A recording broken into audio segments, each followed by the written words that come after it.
Hello everyone! Welcome to my channel. This is Ma'am SYBEL Explains. This video is all about inverse proportion. We have a problem here. It takes 4 men to paint the house for 3 days. How long would it take for 2 men to do the same job? This problem is an example of an inverse proportion. What is an inverse proportion?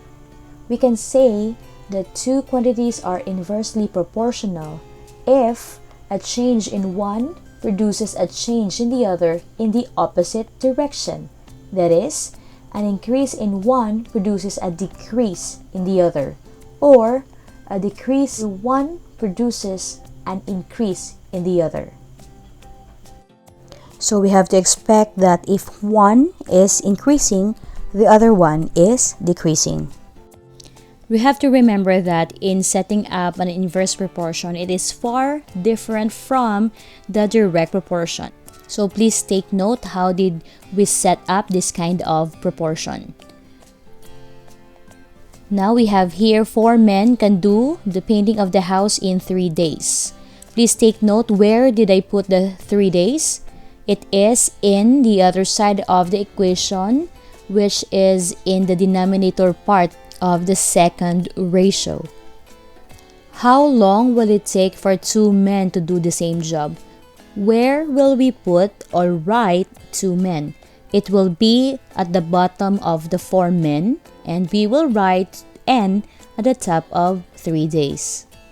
This is how we set up an inverse proportion. This time we're ready to find the value of n by doing cross multiplication. 4 times 3, then divided by 2. 4 times 3 is equal to 12, divided by 2 is equal to 6. Does it make sense? If we have 4 men to do the job, the painting of the house in 3 days, so it means we will be expecting that 2 men will do the same job the longer days because only few men are involved. Let us take it this way. The more people involved, the lesser time it will take them for finish because many are helping in doing the job. But if there are only few are helping, it means it will take them the longer time. So 6 days is correct. We have another example. The car has a speed of 20 kilometers per hour and can reach its destination in 5 hours.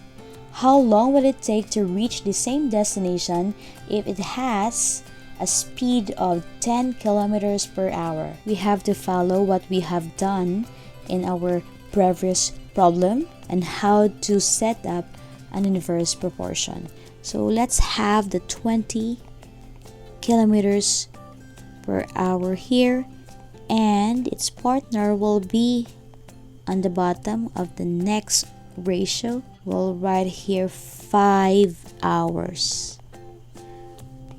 Next, where are we going to put the 10 kilometers?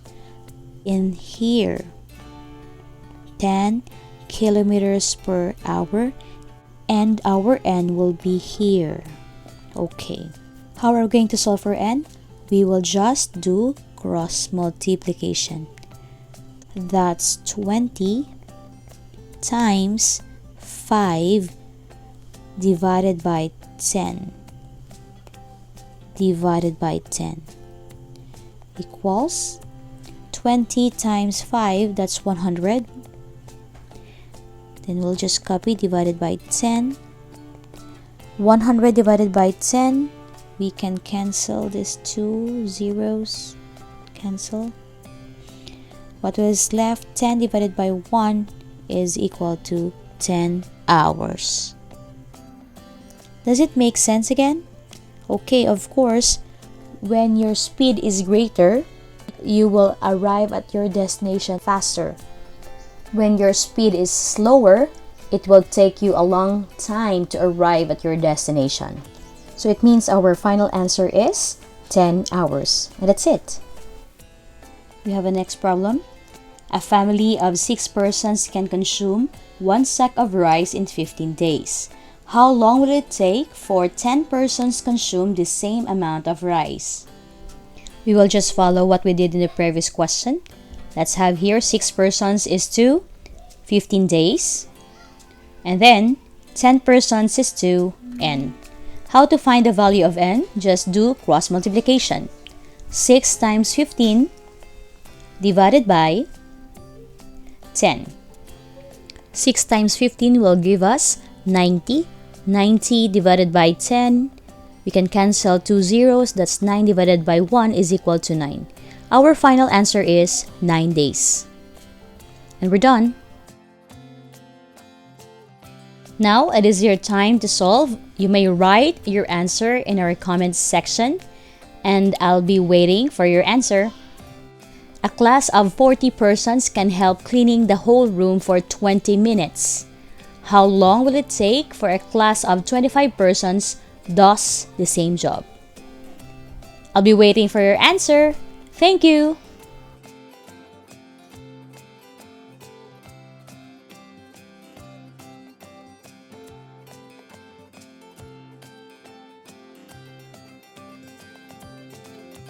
Don't forget to hit the like button if you think this is helpful.